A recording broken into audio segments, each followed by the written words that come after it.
नमस्कार, बहुत स्वागत है आपका देश की बात में। मैं हूं आपके साथ राजश्री। यूपी में मुख्यमंत्री आदित्यनाथ योगी की सेना ने कमान संभाल ली है और इस सेना में कौन कौन से लोग शामिल हैं ये हम आपको आज देश की बात में बताएंगे आपको कि किस मंत्री को मिला है कौन सा विभाग, कौन किस मंत्रालय की जिम्मेदारी संभालेगा और कितना ज़्यादा उसके पास काम होगा, ये भी हम आपको बताएंगे। साथ ही बताएंगे कि बीजेपी की सरकार बनते ही पार्टी के चुनावी घोषणा पत्र में की गई बातों का काम कैसे जमीन पर दिखने लगा है या दिखाने की कोशिश जरूर जारी हो गई है। बूचड़खानों के खिलाफ कार्रवाई का मामला हो या फिर एंटी रोमियो स्क्वाड का गठन, स्थानीय स्तर पर काम शुरू हो गया है। योगी ने लोकसभा में अपने विदाई भाषण के दौरान कहा था कि यूपी में बहुत कुछ बंद होगा, बहुत कुछ बदल जाएगा। बताएंगे कि राज्य में क्या कुछ हो सकता है बंद और कौन से सुधार होंगे, क्या कुछ बदलाव हो सकता है। बीजेपी नेता सुब्रमण्यम स्वामी ने राम मंदिर निर्माण को लेकर कौन सा नया राग छेड़ा है, ये आपके सामने रखेंगे। दिल्ली के एमसीडी चुनाव पर भी हमारी नजर बनी हुई है, तो हम आपको बताएंगे कि एमसीडी चुनाव की जो जंग है वो कैसे तेज हो गई है और कौन सी रणनीति अब इसके लिए बनाई जा रही है कांग्रेस की तरफ से और आम आदमी पार्टी की तरफ से भी।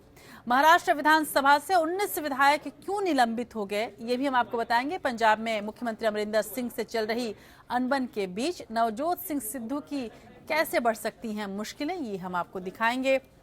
बताएंगे आपको कि सीबीएसई का 6ठी से 9वीं तक का क्या नया फॉर्मेट होगा। ये 6ठी से 9वीं तक अगर यदि आपका बच्चा पढ़ता है तो अब सीबीएसई ने जो नए नियम लागू किए हैं उसके तहत क्या कुछ बदलाव हो गया है, ये खबर आपके लिए होगी। सुप्रीम कोर्ट ने 10 राज्यों के मुख्य सचिवों को क्यों तलब किया है, ये हम आपको बताएंगे। आतंकवाद से बचने के लिए अमेरिका के बाद अब ब्रिटेन ने कौन से कदम उठाए हैं, ये भी हम आपको बताएंगे। जल दिवस पर एपीएन की विशेष रिपोर्ट भी आपके सामने होगी। साथ ही बताएंगे कि कैसे कपिल शर्मा का कॉमेडी शो तब्दील हो रहा है ट्रेजेडी शो में।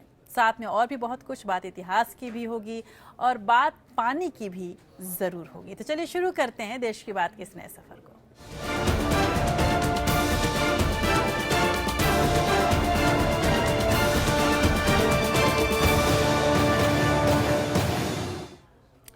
उत्तर प्रदेश के सीएम आदित्यनाथ योगी ने मंत्रियों के बीच विभागों का बंटवारा कर दिया है। डिप्टी सीएम केशव प्रसाद मौर्य को लोक निर्माण विभाग दिया गया है, वहीं दूसरे डिप्टी सीएम दिनेश शर्मा को माध्यमिक एवं उच्च शिक्षा, विज्ञान एवं प्रौद्योगिकी, इलेक्ट्रॉनिक सूचना प्रौद्योगिकी मंत्री बनाया गया है। योगी ने खुद अपने पास गृह विभाग सहित लगभग 37 विभाग रखे हैं। काफी समय बाद उत्तर प्रदेश को अलग वित्त मंत्री भी मिला है। बरेली सीट से विधायक राजेश अग्रवाल को वित्त मंत्री बनाया गया है। शपथ लेने के 3 दिन बाद उत्तर प्रदेश के मंत्रियों के विभागों का बंटवारा कर दिया गया। गृह मंत्रालय मुख्यमंत्री आदित्यनाथ योगी ने अपने पास ही रखा। उप मुख्यमंत्री केशव प्रसाद मौर्य को पीडब्ल्यूके के साथ साथ खाद्य प्रसंस्करण, मनोरंजन कर सार्वजनिक उद्यम विभाग दिया गया है, जबकि दूसरे उप मुख्यमंत्री दिनेश शर्मा को माध्यमिक एवं उच्च शिक्षा, विज्ञान एवं प्रौद्योगिकी, इलेक्ट्रॉनिक सूचना प्रौद्योगिकी मंत्री बनाया गया।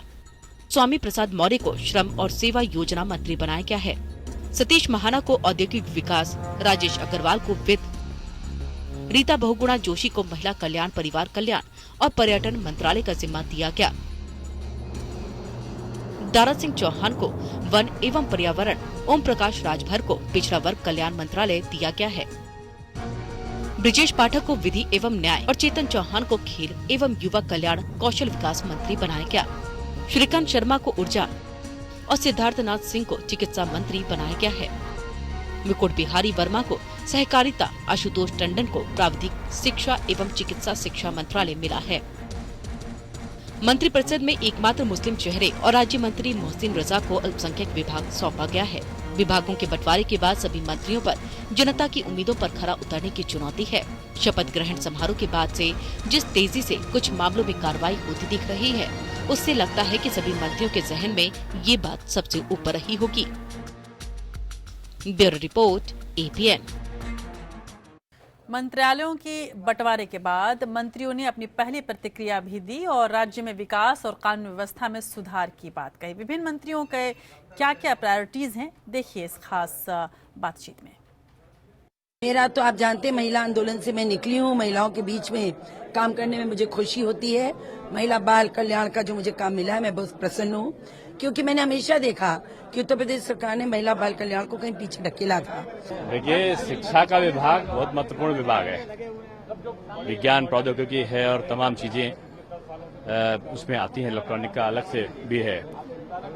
महत्वपूर्ण है। शिक्षा का सुधार हो जाए तो सारा देश का सुधार हो सकता है। ठीक ढंग से करेंगे और परिश्रम की पराकाष्ठा करेंगे, जिससे जनमानस को उसका फायदा मिले, लाभ मिले, और एक तरह का जो संकल्प घोषणा पत्र में वो लागू हम लोग करेंगे। मैं खुद खिलाड़ी हूँ। मैं खिलाड़ियों की भावना समझता हूँ, खिलाड़ियों की समस्या समझता हूँ, किस चीज की आवश्यकता है वो मैं अच्छी तरह समझता हूँ। उसी पर काम किया जाएगा। इस बीच मुख्यमंत्री आदित्यनाथ योगी ने ये आदेश जारी किया है तमाम अपने मंत्रियों को कि सभी मंत्री अपने अपने कार्यालयों में 9:30 बजे, ठीक 9:30 बजे सुबह पहुंच जाएंगे और कल से ही काम शुरू कर देंगे। आप समझ सकते हैं कि योगी आदित्यनाथ कितनी तेजी से सारे सुधार करना चाहते हैं। लोकसभा में दिए अपने बयान में यूपी के मुख्यमंत्री आदित्यनाथ योगी ने राज्य को बदलने पर जोर दिया था। उसकी शुरुआत वो कर चुके हैं और बुधवार को उन्होंने इसकी शुरुआत अपने कार्यालय यानी लोक भवन से की।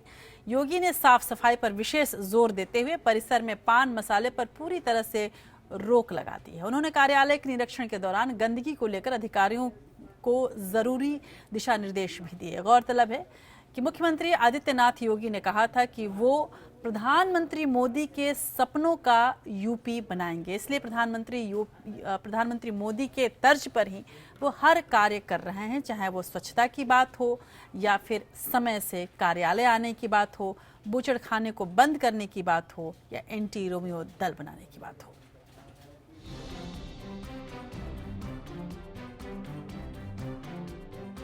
सत्ता परिवर्तन के बाद अब योगी सरकार का सारा जोर व्यवस्था परिवर्तन पर है।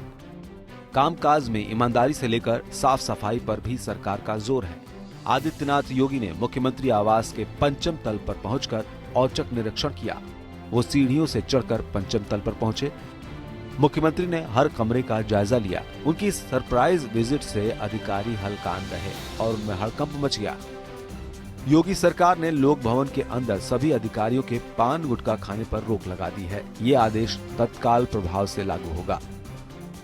उन्होंने निर्देश दिया है कि पूरा स्वच्छ वातावरण और स्वस्थ वातावरण यह एनेक्सी का भी रहे और प्रदेश का भी रहे। परिवर्तन जो हुआ है वो दिखाई देना चाहिए। करीब घंटे भर तक एनेक्सी भवन में आदित्यनाथ योगी ने सफाई का जायजा लिया, जिसके बाद पान गुटखे पर बैन लगाया गया। वो ऑफिस में जगह जगह घूमे, बिजली के उलझे तारों पर हिदायत दी तो गंदे वॉश बेसिन और रद्दी के ढेर की तरफ बड़ी फाइलों पर भी नाराजगी जताई। Bureau report ATN।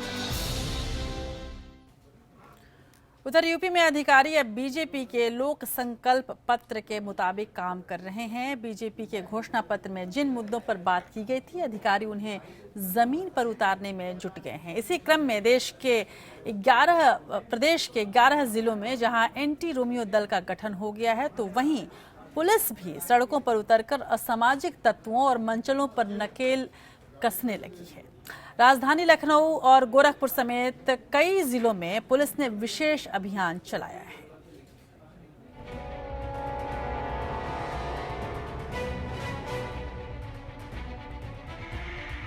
योगी के कमान संभालने के साथ ही बीजेपी के संकल्प पत्र पर अमल शुरू हो गया है। राजधानी लखनऊ समेत 11 जिलों में एंटी रोमियो स्क्वाड बना दी गई है। पुलिस की ये विशेष टीम महिलाओं और लड़कियों से छेड़खानी करने वाले मंचलों पर नजर रखेगी। इसका असर भी दिखाई देना शुरू हो गया है। लखनऊ, मेरठ और झांसी, जौनपुर समेत कई जिलों में पुलिस ने ऐसे कई मंचलों की खबर ली। मेरठ में पुलिस ने स्कूल और कोचिंग सेंटरों के पास विशेष अभियान चलाया। वहां आसपास घूम रहे कई लड़कों को हिदायत दी गई। लड़कियों को कुछ भी प्रॉब्लम ना हो, मतलब कॉलेज जाते टाइम या जाते टाइम कुछ भी ऐसा होता है, हम जाते हैं रास्ते में प्रॉब्लम होती है, तो ऐसा होना चाहिए। जो पुलिस ने किया वो बहुत अच्छा किया है। थाना क्षेत्र में जितने सारे हमारे कॉलेजेस हैं, इन सभी कॉलेजेस पे हम लोगों ने आज चेकिंग अभियान चलाया है। पर्पस केवल इतना है कि जो महिलाएं यहाँ पे कुछ एम्प्लॉइज हैं, जो स्टूडेंट्स हैं, इनको एक सुरक्षा का भाव फील हो, और हम लोग इसके लिए कटिबद्ध हैं कि महिलाओं के प्रति कोई किसी तरह की घटना नहीं होनी चाहिए। एंटी रोमियो दल की अगुवाई इंस्पेक्टर रैंक का पुलिसकर्मी करेगा। राजधानी लखनऊ में भी पुलिस ने ऐसे असामाजिक तत्वों पर शिकंजा कसना शुरू कर दिया है। हजरतगंज में पुलिस ने ऐसे लोगों के खिलाफ सख्ती बरती जो महिलाओं से छेड़खानी कर रहे थे। ये जो लड़कियों के स्कूल हैं तो प्राय देखा गया कि छुट्टियों के समय वहाँ पर कुछ ऐसे लड़के जो रहते हैं जो बाहर के होते हैं, स्कूल में पढ़ने वाले नहीं होते, बैठे रहते हैं अनावश्यक रूप से छेड़खानी कर। कई बार ये लोग छेड़खानी भी करते हैं, बदतमीजियाँ करते हैं। इनके खिलाफ आज चेकिंग की गई थी। झांसी में भी एंटी रोमियो टीम का असर दिखाई पड़ा। यहाँ ऐतिहासिक और सार्वजनिक स्थलों पर पुलिस ने विशेष अभियान चलाया। मौके पर मौजूद लड़के लड़कियों में से कईयों को चेतावनी देकर छोड़ दिया गया। जिन लड़कों को हिरासत में लिया गया, पुलिस ने उनके परिवार वालों को बुलाकर उनकी हरकतों के बारे में आगाह किया। इस टीम का नाम है कि हमारा एक ड्राइव है, इसे बोलते हैं एंटी रोमियो ड्राइव, और ये झांसी में आने वाले दिनों में जारी रहेगा। और ये हम सिर्फ ऐतिहासिक इमारतों पर या पार्कों पर ही नहीं करेंगे, स्कूल कॉलेजेस के पास भी छुट्टी के समय हम इस तरह की ड्राइव्स करेंगे ताकि महिलाओं के साथ, बच्चियों के साथ होने वाली छेड़खानियों को रोका जा सके। पुलिस के इस एंटी रोमियो अभियान से स्कूल कॉलेजों के बाहर भगदड़ मच गई। पुलिस की इस कार्रवाई को खासकर महिलाओं और लड़कियों की ओर से खासा समर्थन मिल रहा है। अभियान के दौरान सड़क के किनारे, स्कूलों और सार्वजनिक जगहों पर खड़े होकर महिलाओं पर छीटाकशी करने वाले मंचलों को पकड़ने की कार्रवाई की गई। Bureau report, APN।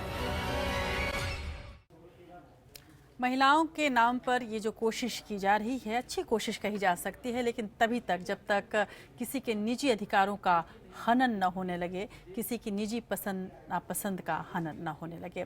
बहरहाल आदित्यनाथ योगी के मुख्यमंत्री पद पर बैठते ही राज्य की पुलिस अधिक ही चौकन्नी हो गई है। कानपुर में पड़ोसी की गुंडागर्दी से तंग आकर एक परिवार ने मुख्यमंत्री को ट्वीट किया और पुलिस तुरंत हरकत में आ गई। एक हफ्ते तक परिवार की फरियाद किसी ने नहीं सुनी थी, लेकिन अब आरोपियों के खिलाफ कार्रवाई शुरू हो गई है। शहर के कल्याणपुर क्षेत्र के अम्बेडकरपुरम में रहने वाले परिवार की बेटी को होली वाले दिन दो पड़ोसियों ने छेड़ दिया था। विरोध करने पर पूरे परिवार पर लाठी और धारदार हथियार से हमला कर दिया गया। घटना की सूचना पर पहले पहुंची पुलिस भी मामले की लीपापोती करती नजर आई। पीड़ित लड़की की मुख्यमंत्री से सुरक्षा की गुहार लगाने के बाद आखिरकार कानपुर पुलिस जागी।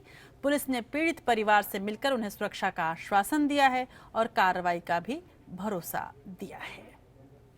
उधर नई सरकार ने जोर शोर से कामकाज शुरू कर दिया है। ये तमाम उदाहरण आप देख रहे हैं। प्रशासन हरकत में है।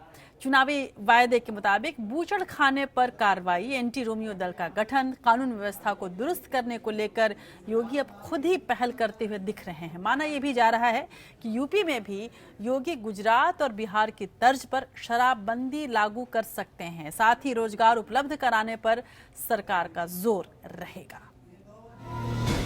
आदित्यनाथ योगी ने संसद में अपने विदाई भाषण में संकेत दिया था कि यूपी में बहुत सी चीजें बंद होने वाली हैं। सीएम योगी के इस बयान के कई मायने निकाले जा रहे हैं। अवैध बूचड़खानों पर योगी सरकार ने सबसे पहले चोट की है। रविवार 19 मार्च को योगी ने सीएम पद की शपथ ली और सोमवार से ही अवैध बूचड़खाने बंद करने की कार्रवाई होने लगी।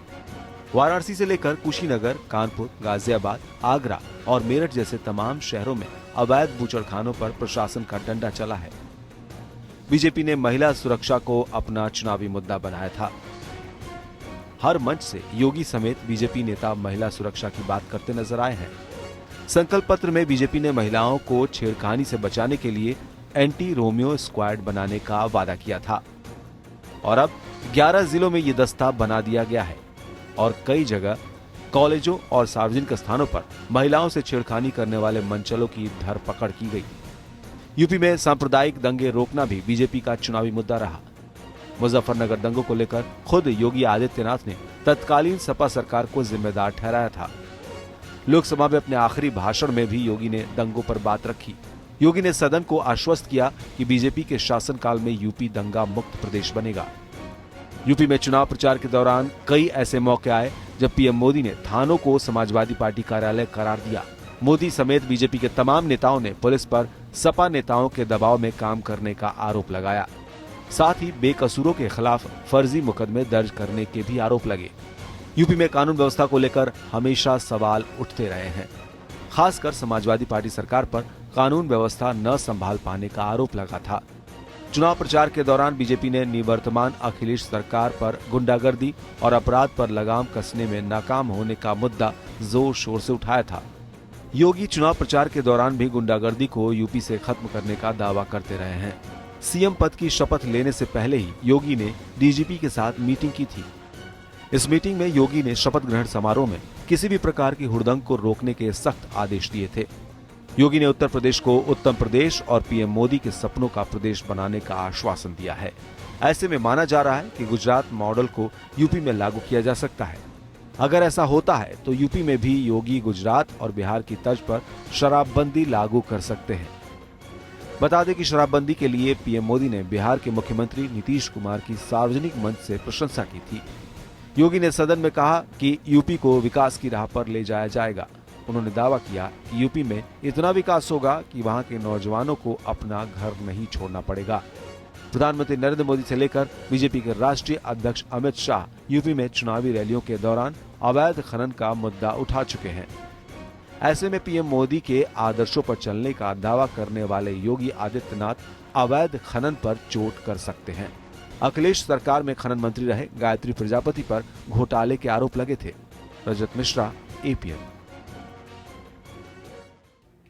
तो मुख्यमंत्री आवास में सीएम आदित्यनाथ योगी के गृह प्रवेश का वक्त अब तय हो गया है। योगी लखनऊ के 5 कालिदास मार्ग के बंगले में नवरात्र के पहले दिन दोपहर 12:15 बजे के पहले गृह प्रवेश करेंगे। इस बार चैती नवरात्र की शुरुआत 28 मार्च से हो रही है। मुख्यमंत्री बनने के बाद आदित्यनाथ योगी अभी मुख्यमंत्री आवास में नहीं रह रहे हैं, तब इतना काम हो रहा है। फिलहाल वो लखनऊ के वीवीआईपी गेस्ट हाउस में रह रहे हैं, लेकिन औपचारिक तौर पर वो मुख्यमंत्री आवास में 28 तारीख से रहना शुरू करेंगे।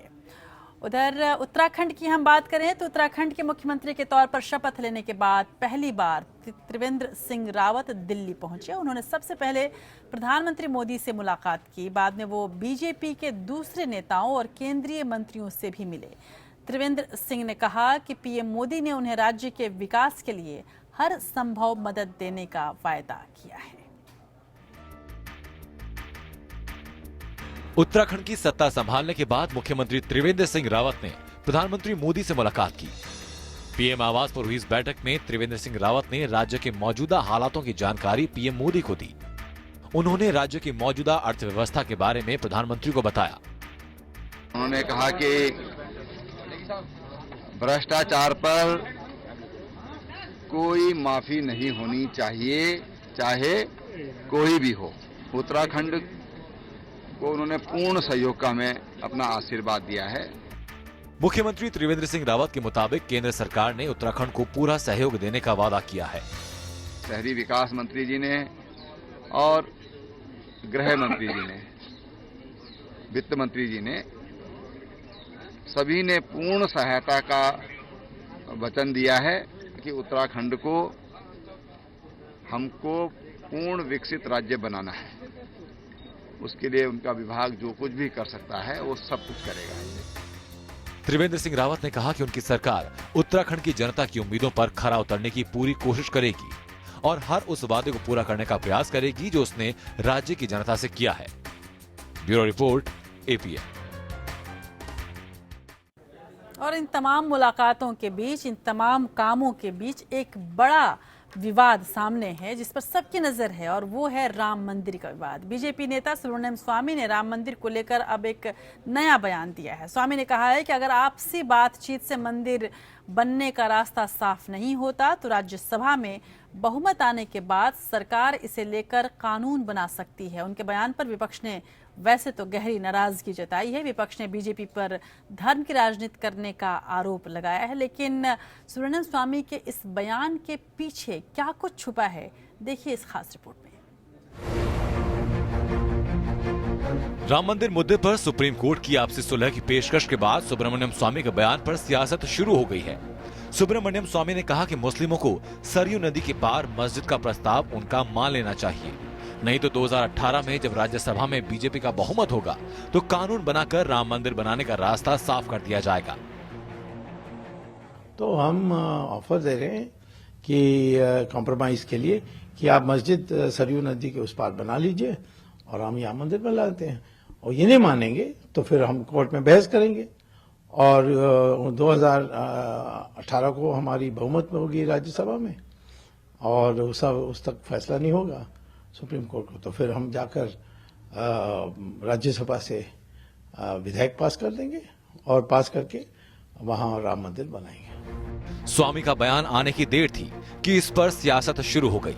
सत्ता पक्ष ने जहां इस पर सधी हुई प्रतिक्रिया दी, तो वहीं विपक्ष ने इस बयान पर हमला बोल दिया। सुब्रमण्यम स्वामी का ये ट्वीट करना और ये कहना इस बात का सबूत है कि सबसे पहले उनको सुप्रीम कोर्ट पर भरोसा नहीं है। इनका पार्टी का असली चेहरा सामने आ गया कि वो हिंदुस्तान को हिंदू राष्ट्र बनाना चाहते हैं। बहुत दिनों से कहा जा रहा था कि आपसी समझौते से इसका हल निकल सकता है, निकल जाना चाहिए और अब निकाला जाना चाहिए। कोर्ट की राय सही है। लेकिन सुरेंद्र स्वामी बोल रहे हैं कि अगर आपसी सहमति से बात नहीं बनी तो हम राज्यसभा में हमारा बहुमत मैं अपनी बात कह रहा हूँ। राम मंदिर का मुद्दा 1979 के बाद अपने उफान पर था। इस मुद्दे से देश की राजनीति प्रभावित होती रही है। हिंदू संगठनों का दावा है कि अयोध्या में भगवान राम की जन्मस्थली को तोड़कर 16वीं शताब्दी में बाबरी मस्जिद बनी थी। 6 दिसंबर 1992 को अयोध्या में विवादित ढांचा गिरा दिया गया था। ये मामला अब सुप्रीम कोर्ट में है। Bureau report, APN। उधर अयोध्या में राम मंदिर को लेकर राजनीतिक दल अपनी अपनी राय रखने लगे हैं, लेकिन इस मामले में क्या कहना है आम आदमी का, जानने की कोशिश की APN ने। हमने राजधानी लखनऊ में रामनगरी अयोध्या में और अध्यात्म नगरी वाराणसी में लोगों के बीच पहुंचकर उनकी राय जाननी चाहिए कि क्या श्री राम मंदिर को अयोध्या में इस तरह से बनाया जाना चाहिए जिस तरह से सुप्रीम कोर्ट ने प्रस्ताव रखा है, या कोई और उपाय निकाला जाए। देखिए आम आदमी के जनमानस में क्या कुछ छुपा है।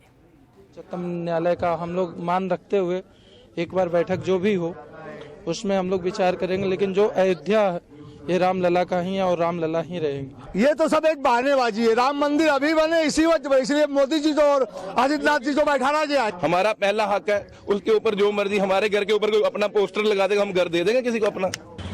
आपस में जब तक के पूरी कौम के लोग समझेंगे नहीं इस बात को, तब तक इस प्रक्रिया में मतलब काम नहीं हो सकता। 4 आदमी बैठ के और 10 आदमी बैठ के जो है सुलझा ले उस मामले को, तो बेहतर रहेगा। बातचीत तो खैर होना चाहिए, लेकिन ये है कि जो फैसला हो दोनों के हक में हो। बातचीत हो रही है, मामला हल हो, अच्छा ही बात है, कोई लड़ाई झगड़ा फायदा नहीं है। सरकार जैसे बनी है, अब दूसरी नहीं आई भाजपा, लेकिन अब इसके लिए सोचना चाहिए लोगों को।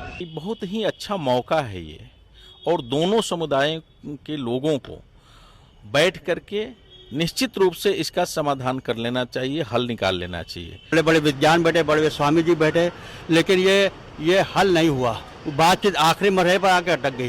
वो सब तारीखवार उसने दिया था, लेकिन हल ये हुआ नहीं। ये सुप्रीम कोर्ट ने दिया है, बहुत अच्छा फैसला है, लेकिन ये बातचीत से हल हुआ बहुत अच्छा है। उधर लोकसभा में आज प्रश्नकाल खत्म होने के बाद अजीबोगरीब स्थिति देखने को मिली। प्रधानमंत्री नरेंद्र मोदी के उठकर जाते ही दूसरे सांसद आपस में बातें करने लगे, जिस पर अध्यक्ष सुमित्रा महाजन बुरी तरह से नाराज हो गई। महाजन ने नाराजगी जताते हुए कहा कि स्कूल से भी ज्यादा हो हल्ला हो रहा है। हालांकि उनकी इस टिप्पणी का सांसदों पर कुछ खास असर नहीं देखने को मिला और सदन में शोर शराबा जारी रहा। इससे नाराज स्पीकर को आखिरकार सख्त लहजे में कहना पड़ा, कृपया सदन में व्यवस्था बनाए रखें। इससे पहले पीएम मोदी ने बीजेपी की बैठक में सभी सांसदों की क्लास लेते हुए संसद में अनुपस्थिति का मुद्दा उठाया था और कल ही कहा था कि मैं किसी भी वक्त किसी भी सांसद को बुलाकर पूछ सकता हूं कि सदन में आखिर चल क्या रहा है। पूछ लेना कॉस्ट शेयरिंग, इंडिपेंडेंस से लेके आज तक 15,000 किलोमीटर डबलिंग। उधर उत्तर प्रदेश चुनाव में मिली करारी हार के बाद कांग्रेस में एक बार फिर राहुल गांधी के नेतृत्व पर सवाल उठने लगे हैं, लेकिन वरिष्ठ कांग्रेस नेता मणिशंकर अय्यर ने कहा है कि राहुल गांधी को अब कांग्रेस का अध्यक्ष बनाया जाना चाहिए। सोनिया गांधी संरक्षक के रूप में पार्टी को अब देखें। साथ ही कांग्रेस समान विचारधारा वाले दलों के साथ व्यापक गठबंधन की संभावना पर काम करे। अय्यर ने कहा कि कांग्रेस में बटे हुए नेतृत्व के हालात खत्म ही होना चाहिए। उन्होंने आशा जताई कि जल्द ही राहुल गांधी का दर्जा बढ़ेगा और पार्टी के अध्यक्ष बनेंगे।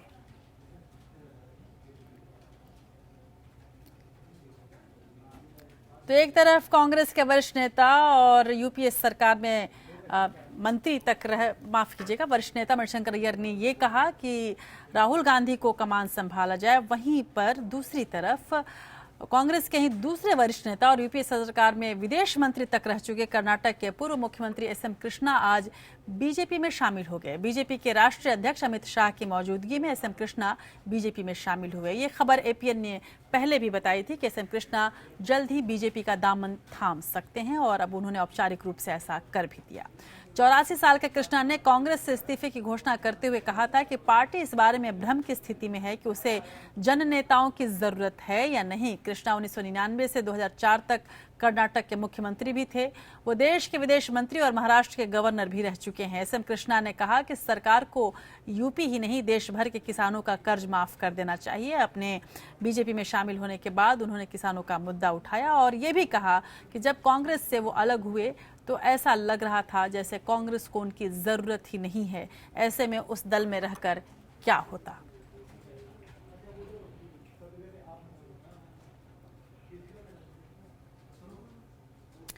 तो कुछ अपने पराये हो रहे हैं, कुछ पराये अपने हो रहे हैं। कांग्रेस के भविष्य पर एक बड़ा प्रश्न चिन्ह तो लगा ही है, लेकिन कांग्रेस की ही सरकार पंजाब में है। वहां पर क्या स्थिति है ये हम आपको बताते हैं। पंजाब की तो मुख्यमंत्री अमरिंदर सिंह के साथ तल्ख रिश्तों के बीच कैबिनेट मंत्री नवजोत सिंह सिद्धू एक और विवाद में इस वक्त फंसते नजर आ रहे हैं।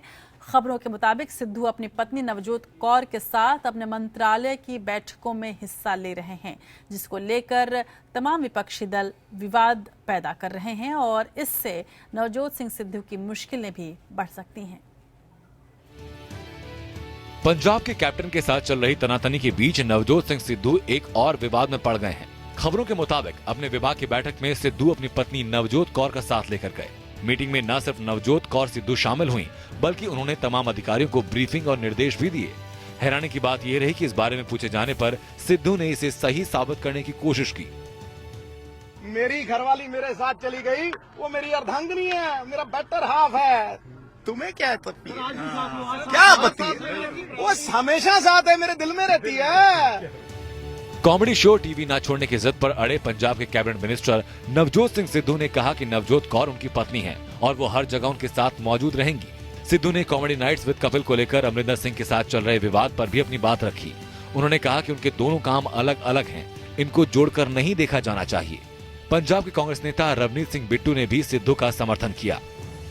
अगर कोई मिनिस्टर बनता है, उसका कोई बिजनेस है, पहले उसका कोई काम है। मंत्री बनने के बाद वो अपना काम या बिजनेस बंद थोड़ी कर देता है, वो तो चलता ही रहता है ना। तो उस नवजोत सिद्धू जी का पेशा ये है, काम ये है, एक हफ्ते में अगर वो चाहते हैं 2, 4, 5 घंटे, तो वो तो उनको मिलने ही चाहिए। अमरिंदर सिंह सरकार में नवजोत सिंह सिद्धू को स्थानीय निकाय और पर्यटन मंत्री बनाया गया है।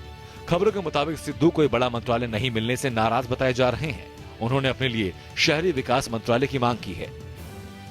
Bureau report, APN. तो पत्नी प्रेम हो तो ऐसा हो। उधर दिल्ली में एमसीडी चुनाव की बात कर लेते हैं। एमसीडी चुनाव को लेकर घमासान जारी है। बीजेपी, कांग्रेस और आप के बीच त्रिकोणीय संघर्ष को देखते हुए सभी दलों ने अपनी पूरी ताकत लगा दी है। 15 साल से एमसीडी पर काबिज बीजेपी जहां कुर्सी बचाने की लड़ाई लड़ रही है, वहीं कांग्रेस और आप की नजर भी बीजेपी को हटाकर सत्ता पाने की है और इसी में तमाम जोड़ तोड़ किया जा रहा है।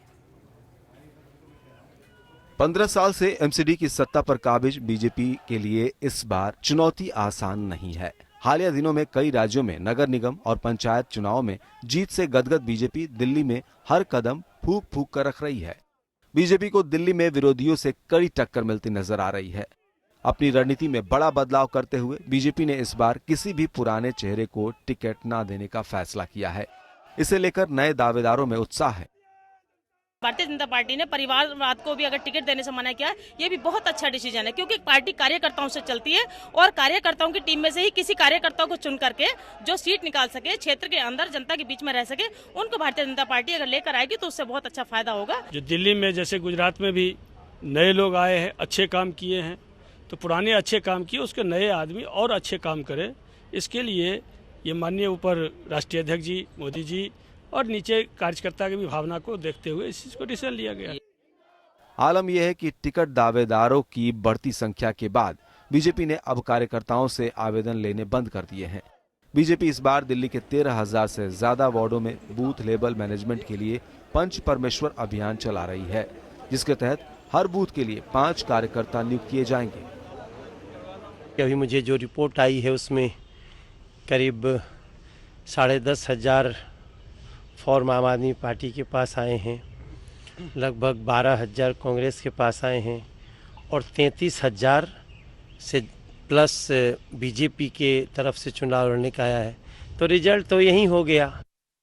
एक और जहां बीजेपी एमसीडी पर कब्जा बरकरार रखने की जुगत भिड़ा रही है, तो वहीं कांग्रेस का दावा है कि इस बार एमसीडी में बीजेपी की दाल नहीं गलेगी। एमसीडी चुनावों को लेकर 24 मार्च से कांग्रेस का प्रचार अभियान शुरू हो जाएगा। इस बार कांग्रेस दिल्ली की बात दिल के साथ कैंपेन लेकर लोगों के बीच जाएगी। ये 24 तारीख फ्राइडे को हम सोशल मीडिया के माध्यम से फेसबुक में हम लाइव करेंगे अजय माकन जी, और वो फाइनेंशियल एमसीडी को किस तरह से फाइनेंशियली सेल्फ सफिशिएंट बनाया जाए उस पर चर्चा करेंगे। इसके अलावा हम दिल्ली में अलग अलग जो फेमस स्ट्रीट फूड्स हैं उसका साथ हम स्ट्रीट कॉर्नर मीटिंग्स करेंगे, लोगों के साथ वार्तालाप करने के लिए मॉर्निंग वॉकर ग्रुप्स के साथ करेंगे, और अलग अलग बाजारों में, सब्जी मंडी में, फल की मंडी में हम दिल्ली के साथ दिल्ली की बात दिल के साथ करेंगे। हमने अपना बेंचमार्क अगर 100 सीटों का कर रखा है, तो अगर उसे नॉर्मल पार्टीज की तरह देखें तो उससे तो बहुत ही अच्छा है। परंतु हाँ, दिल्ली हमारे लिए बहुत महत्वपूर्ण है, क्योंकि हमारा दिल्ली को लेके एक विजन है कि हमें एक वर्ल्ड क्लास सिटी बनाना है दिल्ली को, और एमसीडी से वो रास्ता जाता है। एमसीडी चुनाव में इस बार मुकाबला त्रिकोणीय है। बीजेपी को आप और कांग्रेस दोनों की चुनौती से निपटना है। विधानसभा चुनाव में मिली करारी हार के बाद बीजेपी एमसीडी पर कब्जा बरकरार रख ये दिखाने की कोशिश करेगी कि लोगों का भरोसा आम आदमी पार्टी से उठ रहा है। योगेश सोमकुवर, एपीएन, दिल्ली। और अब देश की कुछ और बड़ी खबरों के लिए देखते हैं नेशनल टॉप 5 खबरें।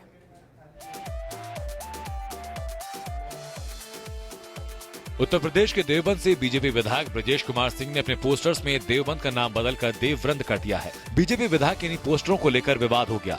देवबंद का नाम देवव्रंद किए जाने पर मुस्लिमों की तरफ से कड़ी प्रतिक्रिया व्यक्त की गई है। विधायक को पोस्टर में बदलाना। हाल ही में संपन्न हुए विधानसभा चुनाव में बीजेपी के ब्रजेश कुमार सिंह ने बीएसपी के माजिद अली को करीब 30,000 वोटों से हराया था। केरल युवा कांग्रेस के उपाध्यक्ष महेश ने अपने फेसबुक पेज पर एक पोस्ट लिखा है कि अगर राहुल को आगे रहकर पार्टी की अगुवाई करने में दिलचस्पी नहीं है तो उन्हें हट जाना चाहिए, ताकि अन्य लोगों को अवसर मिल सके। महेश ने 2016 में विधानसभा चुनाव में कोल्लम जिले से चुनाव लड़ा था और सीपीआई के आर रामचंद्रन से उन्हें हार का सामना करना पड़ा था। दुनिया के सबसे खूंखार आतंकी संगठन आईएसआईएस ने यूपी के पूर्वांचल को दहलाने की धमकी दी है। इस बाबत एक चिट्ठी वाराणसी के मिर्जा मुराद इलाके से मिली है। इसमें आईएसआईएस पाकिस्तान की तरफ से लिखा गया है कि 24 मार्च को पूर्वांचल में तबाही होगी। इस तरह की 5-6 चिट्ठियां बरामद हुई हैं। पुलिस इस मामले में जांच कर रही है। अगले महीने होने वाले एमसीडी चुनाव में पहले केजरीवाल सरकार को बड़ा झटका लगा। दिल्ली चुनाव आयोग ने दिल्ली के मुख्य सचिव को आदेश दिया कि दिल्ली में जितने भी होर्डिंग, डिस्प्ले, बैनर आदि पर आम शब्द लिखा है उसको हटाया जाए या कवर किया जाए। राज्य चुनाव आयोग ने सरकार को इस काम के लिए 48 घंटे का वक्त दिया है।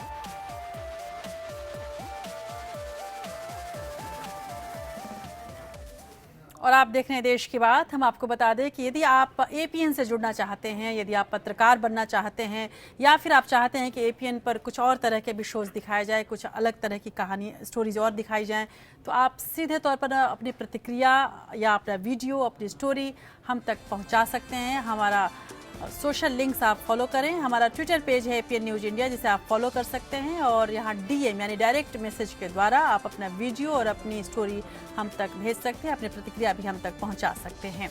हमारा व्हाट्सएप नंबर है 9643106027। यहाँ पर आप सीधे अपना वीडियो हम तक भेजें, अपनी स्टोरी भेजें। यदि वो अच्छी हुई तो ज़रूर हम एपीएन पर दिखाएंगे।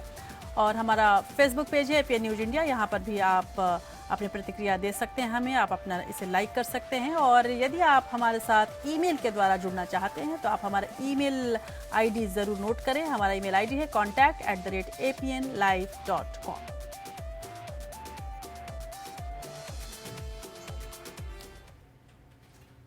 वित्त मंत्री अरुण जेटली ने उम्मीद जताई कि वस्तु एवं सेवा कर यानी जीएसटी इस साल 1 जुलाई से लागू किया जा सकेगा। उन्होंने साथ ही ये भी उम्मीद जताई है कि संसद के मौजूदा बजट सत्र में इससे संबंधित विधेयक पारित हो जाएंगे। एक कार्यक्रम में बोलते हुए जेटली ने कहा कि जीएसटी भारत में सबसे बड़ा सुधार है। उम्मीद है कि ये 1 जुलाई से लागू हो जाएगा और इससे कीमतों को नियंत्रित करने में सहूलियत होगी। केंद्रीय मंत्रिमंडल ने जीएसटी से जुड़े 4 विधेयकों को सोमवार को मंजूरी दे दी थी। अब इसे जल्द ही संसद में पेश किया जाना है। जीएसटी से जुड़े ये विधेयक इस हफ्ते संसद में धन विधेयक के तौर पर पेश किए जाएंगे।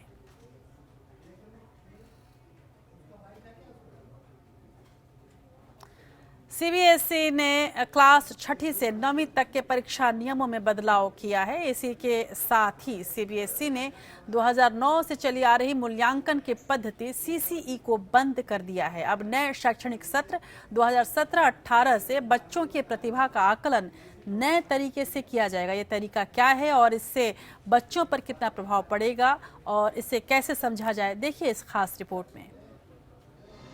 सीबीएसई 6ठी से 9वीं क्लास के लिए नया एग्जाम फॉर्मेट ला रही है। अब 2017-18 से मूल्यांकन परीक्षा और रिपोर्ट कार्ड की एक समान प्रणाली लागू की जाएगी। यानी अब 6ठी से 9वीं कक्षाओं में मूल्यांकन और परीक्षा के लिए एक तरीका अपनाया जाएगा।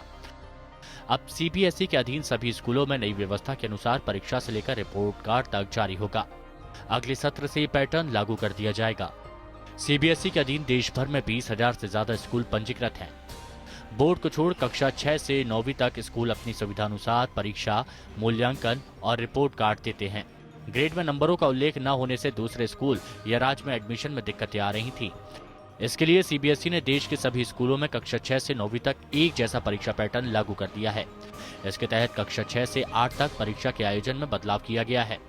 रिपोर्ट कार्ड में ग्रेड के साथ अब अंक भी दिए जाएंगे, जिसमें 32 से 100 अंक के बीच करीब 8 ग्रेड ए से ई तक दिए जाएंगे। इससे छात्र परीक्षा में मिलने वाले अंकों से अपना मूल्यांकन कर सकेंगे। 6 से 8 तक ई ग्रेड वाले छात्रों को सुधार की जरूरत के बारे में बताया जाएगा, जबकि 9वीं कक्षा में भी इस तर्ज पर एकेडमिक रिपोर्ट कार्ड में ग्रेड दिए जाएंगे, मगर यहाँ ई ग्रेड लाने वालों को फेल किया जाएगा।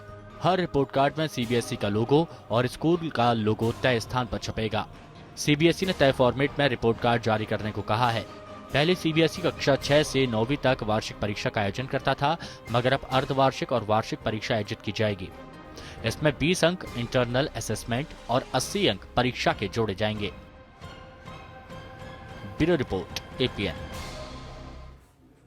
महाराष्ट्र सरकार ने हड़ताली डॉक्टरों को अल्टीमेटम देते हुए फौरन काम कर लौटने का आदेश दिया है। स्वास्थ्य शिक्षा मंत्री गिरीश महाजन ने कड़े शब्दों में कहा कि अगर सभी डॉक्टर तय सीमा के भीतर काम पर नहीं लौटे तो उनकी 6 महीने का वेतन कट जाएगा। दरअसल कल बॉम्बे हाईकोर्ट ने डॉक्टरों को काम पर लौटने के आदेश दिए थे। बावजूद इसके ये काम पर नहीं लौटे। डॉक्टरों की हड़ताल का आज तीसरा दिन है। हड़ताल की वजह से मरीजों को काफी परेशानी का सामना करना पड़ रहा है।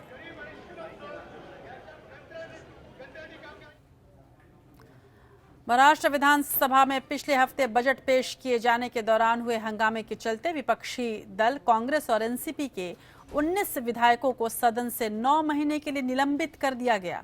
संसदीय मामलों के मंत्री गिरीश बापट ने इस संबंध में एक प्रस्ताव पेश किया और उसे विधानसभा ने स्वीकार कर लिया। इसके बाद कांग्रेस के 9 और एनसीपी के 10 सदस्यों को 31 दिसंबर तक सदन से निलंबित कर दिया गया है। महाराष्ट्र विधानसभा में स्पीकर ने विपक्ष के 19 विधायकों को बजट भाषण के दौरान हंगामा करने के आरोप में 31 दिसंबर तक के लिए सदन से निलंबित कर दिया है। निलंबित विधायक कांग्रेस और एनसीपी के हैं। 18 मार्च को पेश किए गए बजट के दौरान वित्त मंत्री सुधीर मुनगंटीवार ने जैसे अपना बजट भाषण शुरू किया, विपक्ष ने किसानों की कर्ज माफी को लेकर हंगामा शुरू कर दिया था। किसानों की कर्ज ऋण माफी के चलते 2 हफ्ते से हम जो मांग कर रहे थे, उसी चलते विधानसभा अर्थसंकल्प के समय हमारे आमदारों ने वही मांग की, लेकिन सरकार तो कर्ज माफी दे पाई, लेकिन आज विरोधकों का आवाज, विपक्ष का आवाज कम करने के लिए 19 सदस्यों का निलंबन उन्होंने किया। ये लोकशाही की हत्या है, हम मानते हैं। विपक्षी सदस्यों ने किसानों का कर्ज माफ किए जाने की मांग को लेकर हंगामा किया। कांग्रेसी नेता हाथ में सरकार विरोधी पोस्टर लेकर अपनी सीट पर खड़े हो गए और नारेबाजी करने लगे। इसी मामले में सुनवाई करते हुए विधानसभा अध्यक्ष हरिभाऊ बागड़े ने 19 विधायकों को सदन से निलंबित कर दिया। संसदीय मामलों के मंत्री गिरीश बापट ने इस संबंध में एक प्रस्ताव पेश किया था, जिसे विधानसभा ने स्वीकार कर लिया। निलंबित होने वाले विधायकों में कांग्रेस के 9 और एनसीपी के 10 सदस्य शामिल हैं। Bureau report, APN. तो जहां महाराष्ट्र विधानसभा में विपक्ष ने किसानों की कर्ज माफी की मांग को लेकर हंगामा किया, वहीं सुप्रीम कोर्ट ने राज्यों में सूखे की स्थिति पर दायर एक याचिका पर सुनवाई के दौरान हरियाणा समेत 10 राज्यों के मुख्य सचिवों को कोर्ट में तलब किया है। कोर्ट ने सभी सचिवों को 26 अप्रैल को कोर्ट में पेश होने के आदेश दिए हैं। सुप्रीम कोर्ट ने हरियाणा सहित 10 राज्यों के मुख्य सचिवों को कोर्ट में तलब किया। कोर्ट ने कई राज्यों में सूखे की स्थिति पर दायर एक याचिका पर सुनवाई करते हुए ये नोटिस जारी किया। कोर्ट ने सभी सचिवों को 26 अप्रैल को कोर्ट में पेश होने का आदेश दिया।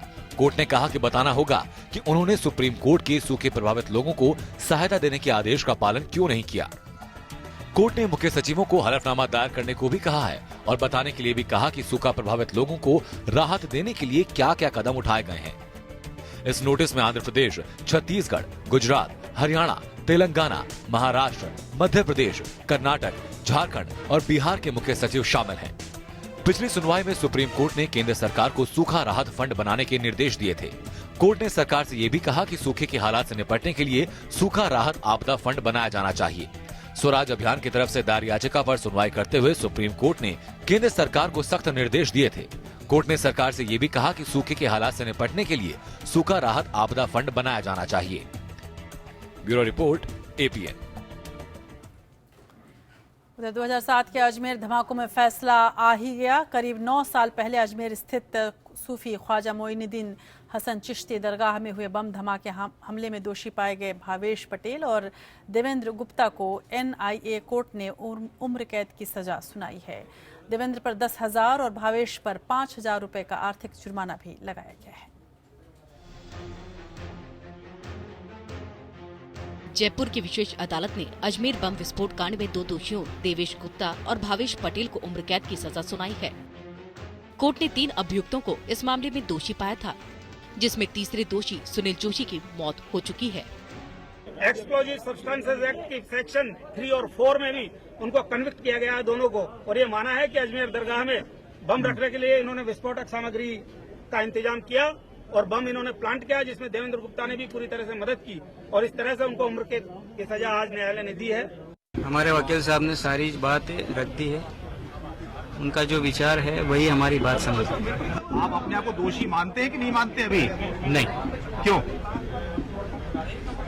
झूठा फंसाया गया है।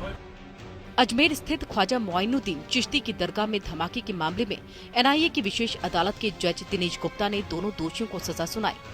इस केस में असीमानंद समेत 7 आरोपियों को कोर्ट ने बरी कर दिया है। असीमानंद पर हमले की योजना बनाने का आरोप था। देवेंद्र गुप्ता को धारा 16 रेड विथ 120 बी के तहत उम्र कैद की सजा दी है और धारा 18 के तहत 5 साल की सजा दी है। अनलॉफुल एक्टिविटीज एक्ट के तहत भावेश पटेल को 16 में उम्र कैद और धारा 18 में 7 साल की सजा दी है। हाईकोर्ट जाएंगे सर? हाईकोर्ट हर एक्यूज का राइट है हाईकोर्ट जाना। Definitely they will go to the high court. 11 अक्टूबर 2007 को हुए इस ब्लास्ट में 3 लोगों की मौत हो गई थी, जबकि 20 के करीब लोग घायल हुए थे। इससे पहले 18 मार्च को फैसला सुनाया जाना था, लेकिन कोर्ट ने सुनवाई टाल दी थी। Bureau report, APN. और अब देखते हैं लीगल टॉप 5 खबरें। पूर्व सांसदों को आजीवन पेंशन और भत्ते दिए जाने के मामले में सुप्रीम कोर्ट ने केंद्र सरकार, चुनाव आयोग, लोकसभा और राज्यसभा के महासचिव को नोटिस जारी कर जवाब मांगा है। सुनवाई के दौरान सुप्रीम कोर्ट ने यह भी कहा कि हमने वो जमाना भी देखा है जब लंबे समय तक सांसद के रूप में सेवा करने के बाद भी कई राजनेताओं की मौत गरीबी में हुई है। सुप्रीम कोर्ट में सीनियर एडवोकेट के पद पर नियुक्ति के मामले में अब बड़ी बेंच सुनवाई करेगी। इस मामले में दायर याचिका पर सुनवाई के दौरान आज जस्टिस रंजन गोगोई और जस्टिस नवीन सिन्हा की बेंच ने कहा कि याचिका के जरिए धारा 16(2) की संवैधानिकता को चुनौती दी गई है और सुप्रीम कोर्ट में सीनियर एडवोकेट की नियुक्ति के लिए दिशा निर्देश जारी करने की मांग की गई है। सुप्रीम कोर्ट में बाबरी मस्जिद विध्वंस मामले में बीजेपी के वरिष्ठ नेता लाल कृष्ण आडवाणी, मुरली मनोहर जोशी और उमा भारती के खिलाफ आपराधिक साजिश का मुकदमा चलाए जाने के मुद्दे पर सुनवाई कल तक के लिए टाल दी गई है। सीबीआई ने याचिका दायर कर इलाहाबाद हाईकोर्ट के फैसले को सुप्रीम कोर्ट में चुनौती दी है। इलाहाबाद हाईकोर्ट ने एयरफोर्स के नियंत्रण वाले इलाहाबाद के बमरौली एयरपोर्ट को अंतर्राष्ट्रीय स्तर के सिविल एयरपोर्ट टर्मिनल के रूप में विकसित करने का आदेश दिया है। हाईकोर्ट ने राज्य सरकार को एयरपोर्ट के विस्तारीकरण के लिए अधिग्रहित 14 हेक्टेयर भूमि एयरपोर्ट अथॉरिटी को 24 मार्च तक सौंपने का निर्देश दिया। साथ ही 15 दिन में लीज डीड तैयार करने का भी आदेश दिया है।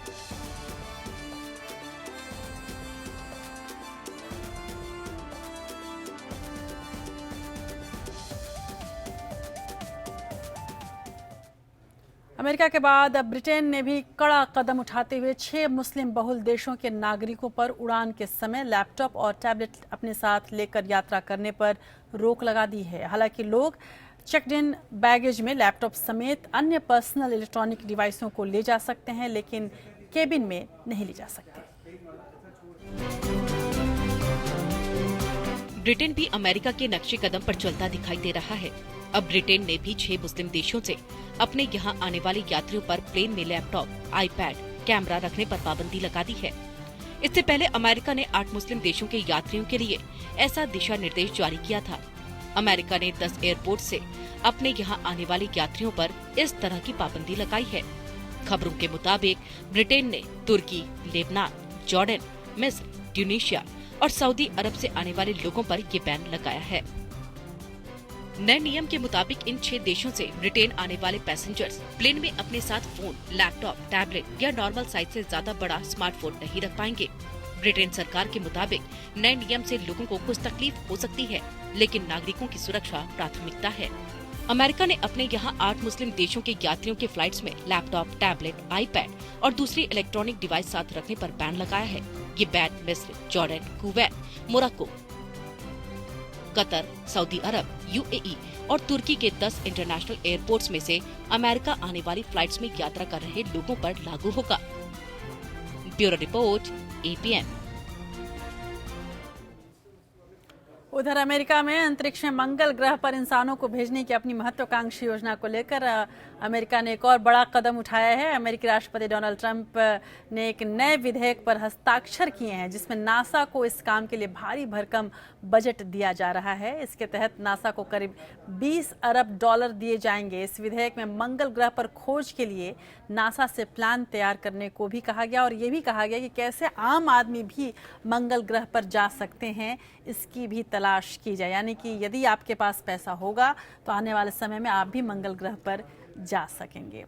और आज विश्व जल दिवस है। जल संचयन और स्वच्छ जल को लेकर देश में तमाम योजनाएं चल रही हैं। इसी में से एक है नमामि गंगे। 2014 में लोकसभा चुनाव में शानदार जीत के साथ केंद्र में सरकार बनाने के बाद प्रधानमंत्री नरेंद्र मोदी ने नमामि गंगे की शुरुआत की थी। इसके लिए हजारों करोड़ रुपए का बजट भी आवंटित किया गया, लेकिन करीब 3 साल बाद भी यह अभियान परवान नहीं चढ़ पा रहा है। गंगा आज भी अविरल बहने देने की गुहार लगा रही है। हालांकि उत्तराखंड में गंगा और यमुना को मानवाधिकार तक दे दिया गया, लेकिन अभी भी गंगा की क्या स्थिति है, विश्व जल दिवस पर ये जानना जरूरी है।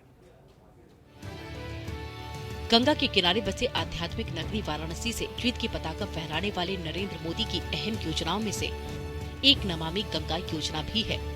मां गंगा से मोदी अपने जुड़ाव को कई दफा जाहिर कर चुके हैं, लिहाजा उम्मीद जगी कि जब पीएम ही गंगा को निर्मल और अविरल बनाने की ठान ले तो फिर ऐसा मुमकिन जरूर हो पाएगा। लेकिन अभी तक ये सिर्फ उम्मीद है। गंगा को निर्मल और अविरल बनाने के काम पर लगभग 40 से 50 हजार करोड़ रुपए का खर्च आने का अनुमान है। गंगा को स्वच्छ करने में 5 साल में सफलता मिलने की उम्मीद है, जबकि उसके घाटों के सौंदर्यीकरण और परिवहन की समूची योजना के क्रियान्वयन में लगभग 1.5 दशक का वक्त लग सकता है। हालांकि गंगा की स्थिति दुनिया की अन्य नदियों से भिन्न है। इसमें हर रोज लाखों लोग डुबकी लगाते हैं। करोड़ों लोगों की आस्था के महाकुंभ जैसे आयोजन होते हैं। सैकड़ों टन पूजन सामग्री भी इसी में प्रवाहित होती है। शवदाह भी सबसे ज्यादा इसी के किनारे होते हैं। ये सारे काम ऐसे हैं जो घाटों पर होते हैं, इसलिए सबसे ज्यादा गंदगी भी यहीं पर दिखती है। इसके अलावा गंगा मानसून में 16 फुट तक बढ़ जाती है और वो बड़े भूभाग को डुबो देती है। सर्दी में वो बेहद सिकुड़ जाती है।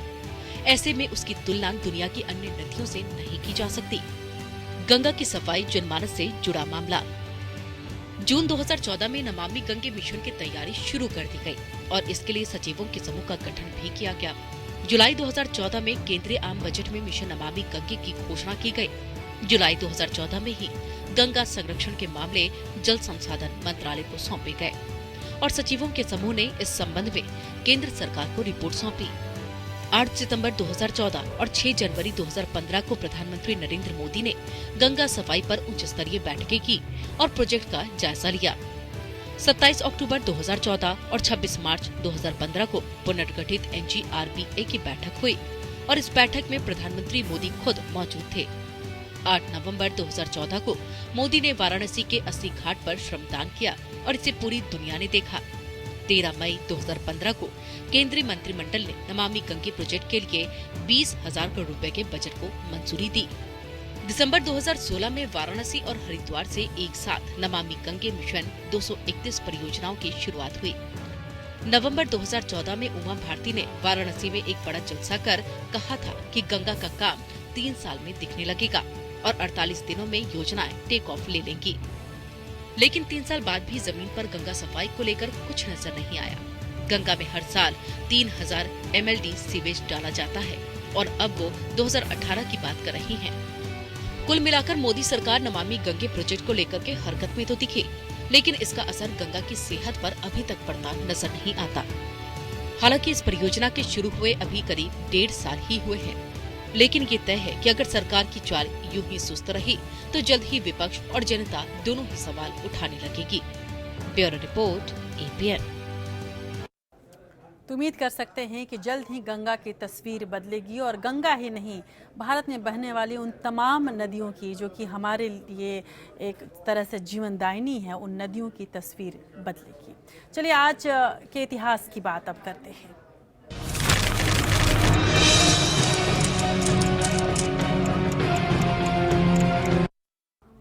तो आज 22 मार्च है और 22 मार्च को कौन सी मुख्य घटनाएं हुई थी ये हम आपको बता दें। 22 मार्च 1739 में आक्रमणकारी नादिर शाह ने अपनी सेना को दिल्ली में जनसंहार की इजाजत दी थी। ये कत्लेआम 58 दिनों तक चला था। 22 मार्च 1893 में चटगांव विद्रोह का सफल नेतृत्व करने वाले महान क्रांतिकारी सूर्य सेन का जन्म हुआ था। चटगांव में कुछ दिन के लिए अंग्रेजी शासन का अंत तक हो गया था।